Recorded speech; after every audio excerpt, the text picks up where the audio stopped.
Hey everyone, I just want to take a moment to share something that's near and dear to my heart, something that I've come to realize is so important for me. I know that during this whole COVID season and all the challenges we've been facing as pastors, that for a lot of us, man, our time has been occupied with, helping people, encouraging people, Zoom calls, phone calls, and on. But I think it's important for all of us to remember to keep our hearts aligned with the heartbeat of God, and how important it is for you and I to make sure that we're slipping away to spend time with God so that our hearts stay in rhythm with His. I use the term rhythm because in my second year as a lead pastor, I was diagnosed with a heart condition called myocarditis. This condition led to arrhythmias, or irregular heart rhythms. At first, I didn't understand everything about my condition or even how my heart worked. But what I did know, that when my heart was sick and out of rhythm, I felt fatigued, anxious, and irritable. A few years later, the Lord touched my heart and healed me of the severe condition. However, every now and then my heart experiences brief episodes of arrhythmia. And it's in those moments that I'm reminded of how important it is for the heart to beat in rhythm. In the same way, it's so important for our spiritual hearts to beat with the rhythm of God's heart. Leading in the church, ministering to people, and making disciples can be rewarding, but at the same time, it can be draining and lead to spiritual fatigue, especially during a pandemic like the one we're facing in our world today. And it's in moments like these that we can lose sight of doing things with the right heart. As a result, we start seeing ministry as a burden and obligation instead of a privilege and a joy. Because we are leaders and we are called to serve those that have been trusted to our care, we have to guard our hearts with all diligence. I use that statement because it's one of my ministry life scriptures, and it's found in Proverbs chapter 4, verse 26, where it says, "Guard your heart above all else, for your heart determines the course of your life." I have found that no place serves best to have our hearts realigned than the place of prayer. Prayer is not only a place of communion with God, it's also a place of reconnecting with the heart of God for the people that we are called to care for, as well as for the people that you and I are called to reach.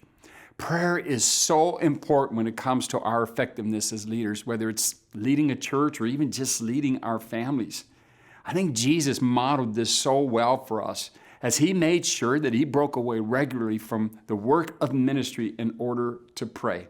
I like what Luke writes in Luke chapter 5, verse 16. He says that Jesus often withdrew to the wilderness for prayer. Another translation says that Jesus often slipped away to the wilderness to pray. I love that term, slip away, because sometimes we as leaders need to slip away from the demands and responsibilities that occupy our minds, as well as the people and the things that demand our time, to find a place where we can commune with God and realign our heartbeat with the heartbeat of God. I know that as pastors and spiritual leaders, we all know the importance of prayer. But I just thought it important to just remind us of 3 reasons why we, like Jesus did, need to make prayer a priority, especially during tough seasons like the ones we're facing with COVID-19. Here's the 3. 1, we need to hear from God. It was in a place of prayer that Jesus would commune and hear the heart of His Father. As a matter of fact, John wrote it this way, quoted Jesus as saying, "I don't speak on my own authority. The Father who sent me has commanded me what to say and how to say it." Think about it. Every week, people choose to stop and tune into our church services to join us for worship and to hear the word of the Lord preached by us. I think it's important that we be in tune with the heart of God and Scripture. They need to know that we're not preaching from our own emotions and pain, but that we're preaching with the heartbeat of God, His unadulterated word. The second reason is that you and I as pastors and leaders need to be refreshed. I'd like to think that as pastors and ministry leaders, people will always be nice towards us. But the reality is that sometimes even the people who talk about how they admire and look up to us today may very well want to defame us tomorrow. And it's in times like those where we face opposition and discouragement that we need to slip away to a place where we can be refreshed and encouraged. And what better place is there than the place of prayer? Luke describes the response of the Pharisees and the scribes after Jesus healed the man with the withered hand in this way. "And they were all filled with fury and discussed with one another what they might do to Jesus." And then verse 12 says, "In these days he went up to the mountain to pray, and all night he continued in prayer to God." Even Jesus knew what it was like to deal with these kind of pressures and broke away to pray. 3, people need us to pray. We deal with all kinds of needs and situations. People look to us for counsel, encouragement, and discipleship. They look to us for leadership, direction, and empowerment.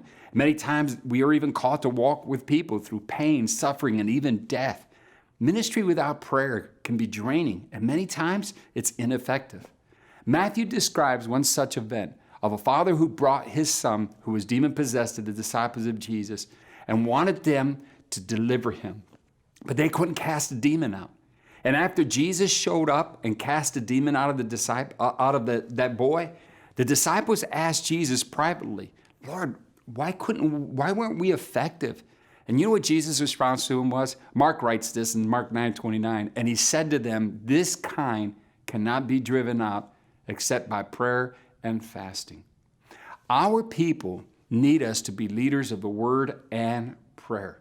As leaders, we are all wired differently when it comes to how to pray. Sometimes we like to pray walking back and forth. Others like to kneel, and yet others enjoy walking out in nature while they talk to God.